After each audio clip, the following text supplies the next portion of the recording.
Bismillahirrahmanirrahim. Assalamu alaikum viewers. Welcome to another edition of Defense and Diplomacy. The ubiquitous drone attacks continue to wreak havoc on the miscreants in the FATA area as well as the tribal region. The United States considers it a cost-effective means of attacking and targeting the terrorists.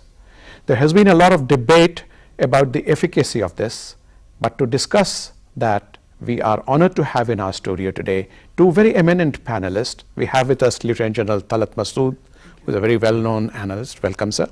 And we have with us a strategic analyst advocate, Tariq Pirzada. Thank you. So let's start with you. What is the efficacy of this particular weapon system, and why is the United States persisting with it, sir? First, when you have a policy that you don't want to engage a country with your boots on, and you want to sort of also target an enemy which you consider as an enemy. So I think the most convenient, mode of doing that is now the drones. And so drones has become a major weapon system for the United States because it thinks that those countries which have lost control over their territory, and there are sanctuaries in that country from where they are launching attacks on either their forces or their allies, like ISAF or the Afghan government, then in a situation like what we have in Pakistan, then obviously they use these drones. They're using them in other countries as well, but not to the extent that they are using it in Pakistan. Of course, it has a certain tactical advantage, but it's limited in comparison to the very negative political fallout and its other consequences. Talking about the negative political fallout, Advocate Tariq Pirzada, what are the political consequences of the use of this weapon system? Internationally speaking, the weapon system, this weapon system is marginalizing Pakistan as a sovereign state in the eyes of the world community. The world knows us that we are a nuclear weapon state, but they now are beginning to realize that we are the only nuclear state that is under attack, and that for some reason that may not be known to me, that these drones continue, and the country is not being fully responsive to the needs of the sovereign status of Pakistan. No, but what is the legal status? Is the use of drones in a country with which the United States is not at war, are they legal? Well, as far as the international law is concerned, that is not anymore any concern of the United States. They have been violating international law for the last several years, and it has become their policy that what matters is the interest of the United States and not the international law. Yes, when it comes to Syria and other countries, they would always bring in international law.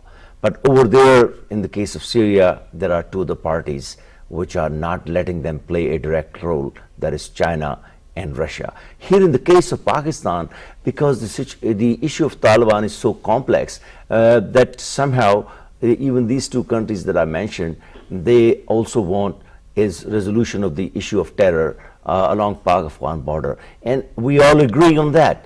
But when you do it in a manner that on the one hand violates the sovereignty of a country and on the other hand violates the international law, and as you know, let me finish this thing quickly, the United Nations has approached the United States on this issue. They have asked for the explanation as to the precision with which they are targeting that, how they are determining the targets and how they are approaching the whole issue, because on the face of it, as the United Nations information says, the issue is involving serious violation of international law. Right. Now you see, General Talat Masud, the advocate mentioned the United Nations. In fact, in June, there was a 4-day visit of Niva Pillay, the United Nations High Commissioner on Human Rights, And Neva Pillay made a statement which was carried by BBC, CNN, and everyone else, that she expressed her concern about the collateral damage. And now only 2 days back, Ben Emerson, the UN rapporteur on human rights, has made a statement that the United States must submit the videos of these drone attacks so that they can be verified and inquiry can be made regarding the collateral damage. Your opinion, sir? Well, that's very good in the sense that a certain pressure is being built. But the point is, as has been said very correctly by my fellow panelists, that I don't think America would cooperate with them, because America believes in exceptionalism, and it will also think that it will compromise its security, in the sense that they do not want the United Nations or any other party to look at the sort of videos and so on. I would also like to add here that as far as the collateral damage is concerned, clearly there is collateral damage, but as far as the precision of the drones is concerned, they are precise. That is different, that in spite of that there is collateral damage. The reason being that most of these militants live with their families, and they are not living independent. In fact, they want to live with the families in order to protect themselves. So I think the Americans perhaps do take that into consideration, but despite that, it's simply impossible, and the collateral damage. But sometimes sometimes the intelligence is also faulty. It's so faulty to the extent that in 2006 October, if you recall, there was an attack on a madrasa in which 83 children, and most of them under the age of 15, were targeted and killed. Absolutely, absolutely. So that is true, but that is a failure of intelligence, not of the drones. Right. Now, you see, Advocate Tariq Pirzada, we must look at the legal aspect from another point of view. As of 2010, the United States has changed the definition of the term militant, especially in reference of the drone attacks. It says that every able-bodied person is to be considered a militant unless it proves otherwise. How do you look at that from a jurist point of view? Well, absolutely. I mean, it's just like legislating a law for the whole world, enforcing it through your own guns, not worrying about the laws made by the United Nations or other international bodies. And because most of these trouble spots created by the United States, as I call them, are located in the Muslim community, in the Muslim world, basically. They're not in China, they're not even in North Korea. That's the biggest trouble spot as they see it, but they would never go in. So because the defensive capabilities of these countries are very weak, the political systems are not strong, and the leaderships are not responding to the to the will of the people. Be it Yemen, be it Sudan, be it any other country.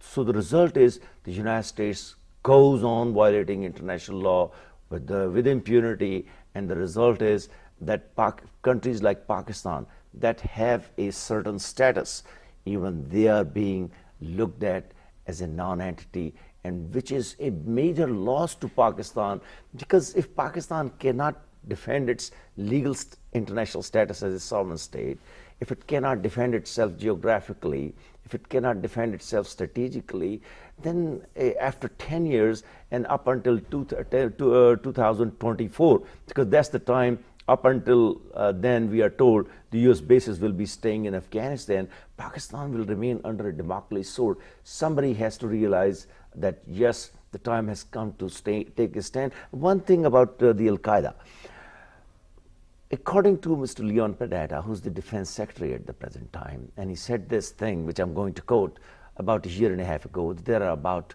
20 Al-Qaeda members left in the area. At that time, he was the director of the CIA. Director of CIA.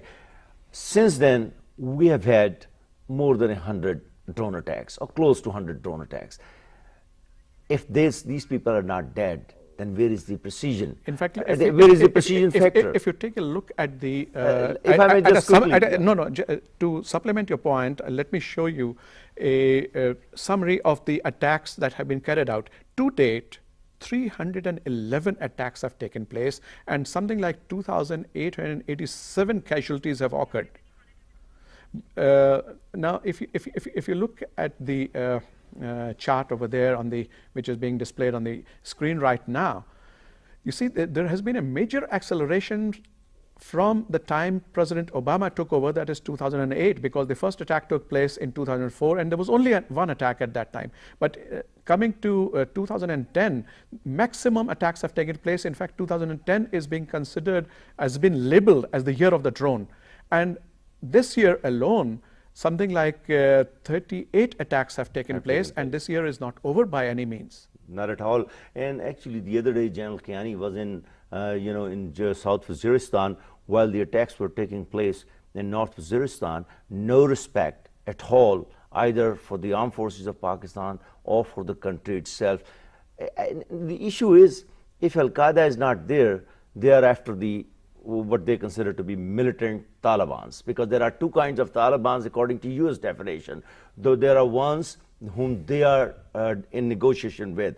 And the other day we had a statement by Mullah Umar, which remains uncontroverted so far, that we are in dialogue with the United States, but we have not given up our stance. So there is a dichotomy according to the US, United States. I'm not making that dichotomy, that yes, there are bad Taliban, will destroy them, and this is exactly the policy that they followed in Vietnam. They continued during the 10th offensive. But I'm sorry, there's a corollary to that statement, that there's no such thing as a good Taliban or a bad Taliban. The only good Taliban is a dead Taliban. am I right, sir? Yeah, that's true. So what's your opinion, sir? Well, I think there are two or three things that I'd like to add. One is, of course, that there is a thing called Al-Qaeda affiliates, as they call them, in the sense that the Haqqani group and others, or Mullah, forgetting his name. No, the other one of North Waziristan. Baitullah Masud? No. Tariq Anyway, Taliban in Pakistan. TTP, I'm not talking about TTP. Also, they are targeting, but the ones which are the affiliates. Gul Bahadur, sorry. Gul Bahadur. Gul Bahadur, that's right. So, these they consider to be very inimical to the US, and they have been launching attacks repeatedly and using this as their base. So, from that point of view, they are and they say that Pakistan has not been able to control its territory. So, they say that we are not really violating your sovereignty.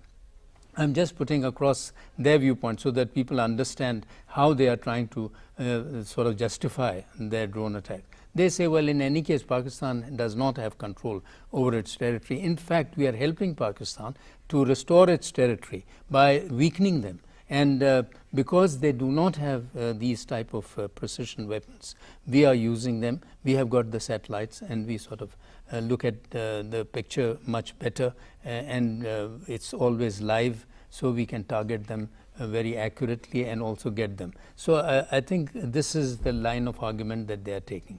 As far as your other question was concerned, what was it that you wanted me to? I wanted your opinion about good Taliban and bad Taliban. Right. As far as the good and bad Taliban are concerned, I think we have also come to the conclusion that there is no such thing as a good Taliban and a bad Taliban, although that has realization has come after years. But better late than never.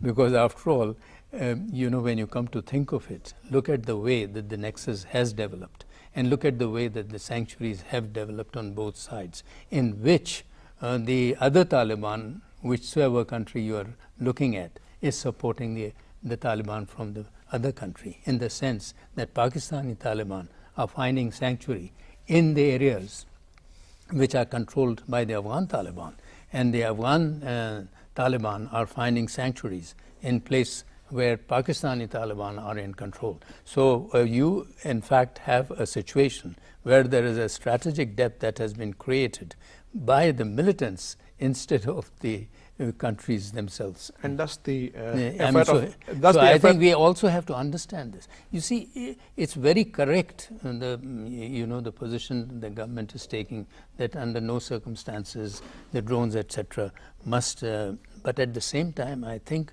we must also develop this narrative so that we get the support of the people, that these people, the militants, the Tehreek-e-Taliban Pakistan have also violated our sovereignty, challenging the state. They are weakening the state not only in those territories, but also using those territories to weaken the state throughout Pakistan. So I think this is something which we should not miss.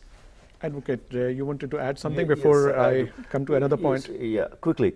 The issue is this, that the United States is finding under the aegis of this war against terror a way to exercise unhindered control into Pakistani territory and over the political future and the strategic future of this country.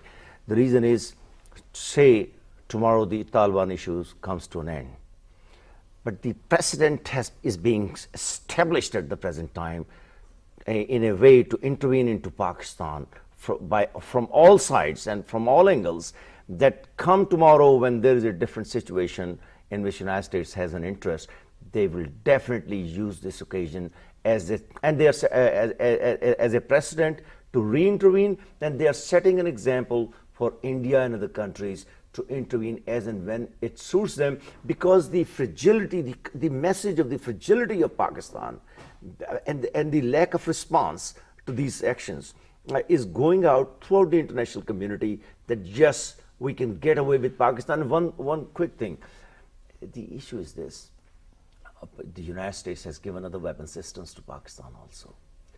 Those are not made of some precious metal that they cannot be bought by Pakistan or they cannot be loaned to Pakistan. The United States is deliberately avoiding this thing.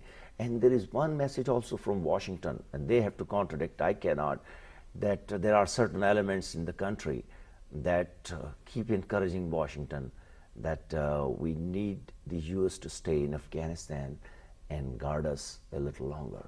And this is very worrisome at the same time. Right, sir, but you see, it negates what you said earlier, and I tend to agree with you a little more, that the use of drones is supposed to preclude the boots on the ground, to which Pakistan has very vehemently opposed and made it very clear to the United States that they don't want that.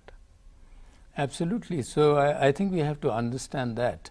You see, if Pakistan and America had that level of confidence and were sharing intelligence, then it could have been a joint operation, and this whole problem would not have arisen. The problem is that there is a lack of confidence. That is why they are unable to share. So I think if things move forward in our relationship, it is quite possible that the drone problem can be solved in this way.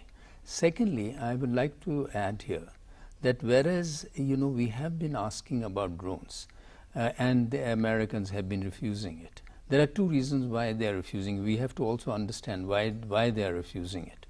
One is, of course, it's a very cutting edge technology. It's a very high-end technology. They will not like to part with that.